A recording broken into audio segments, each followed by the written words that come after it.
Friends, welcome back to my channel. இன்றைக்கி நம்ம சேனலில் சுவையான வெங்காய கொத்தமல்லி சட்னி பற்றி பார்க்க போகிறோம்.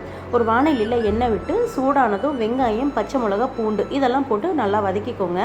நான் வந்து பார்த்திங்கன்னா 2 பெரிய சைஸ் வந்து வெங்காயம் எடுத்திருக்கேன். பச்சை மிளகா ஒரு 4 போல் எடுத்திருக்கேன். காரம் கம்மின்றதால நல்லா வந்து வதக்கிக்கோங்க.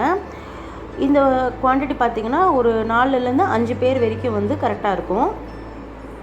வெங்காயம் வந்து ரொம்ப வந்து வதங்கக்கூடாது. லைட்டாக வதங்கினா அந்த கலர் சேஞ்ச் ஆகி பச்சை வாசனை போகிற வரைக்கும் வதங்கினா போதும். இது கூட நான் 2 பெரிய தக்காளி, கொத்தமல்லி, கருவேப்பிலை ஒரு பிடி அளவுக்கு போட்டு இது கூட நான் வந்து வதக்கிக்கிறேன். எல்லாத்தையும் நல்லா வந்து மிக்ஸ் பண்ணி விட்டுருங்க. தக்காளியெல்லாம் நல்லா வதங்கணும். எல்லாத்தையும் போட்டு நல்லா வந்து கிளறி விட்டுக்கோங்க எண்ணெயில். இது கூடவே டிஷ்ஷுக்கு தேவையான அளவுக்கு உப்பு வந்து இப்போவே நான் சேர்த்துக்கிறேன். நீங்கள் எந்த ரெசிபி பண்ணாலும் தக்காளி போடும்போது அது கூட அந்த ரெசிபிக்கு தேவையான உப்பை வந்து அது கூடவே சேர்த்துட்டு தட்டு வச்சு மூடி விட்டிங்கன்னா அந்த தக்காளியோட அந்த சாறு வந்து நல்லா இறங்கி வதங்கி இருக்கும். இப்போ தட்டு வச்சு மூடிடலாம். இப்படி செய்யும்போது அந்த சாறு வந்து உள்ளுக்குள்ளே நல்லா இறங்கி நல்லாயிருக்கும், டேஸ்ட்டாக இருக்கும். ஒரு 2 to 3 செகண்ட்ஸ் பாருங்கள், வதங்கிட்டுரும். இப்போ நல்லா வந்து கிண்டி விட்டுருங்க.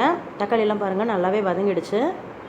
இப்போ இது கூட பார்த்திங்கன்னா தனி மிளகாய் தூள் வந்து கொஞ்சோண்டு நான் வந்து சேர்த்துக்கிறேன். நான் ஏன் இதை சேர்க்குறேன்னா அந்த டிஷ் வந்து நல்லாவே இருக்கும். சட்னிக்கெல்லாம் பொதுவாக காஞ்ச மிளகாய் விட இந்த மாதிரி பச்சை மிளகா ப்ளஸ் வந்து தனி மிளகாய் தூள் கூட சேர்த்து ஆட் பண்ணி சட்னி ட்ரை பண்ணி பாருங்கள். நல்லாவே ஒரு டேஸ்ட்டாக இருக்கும் டிஷ்ஷு.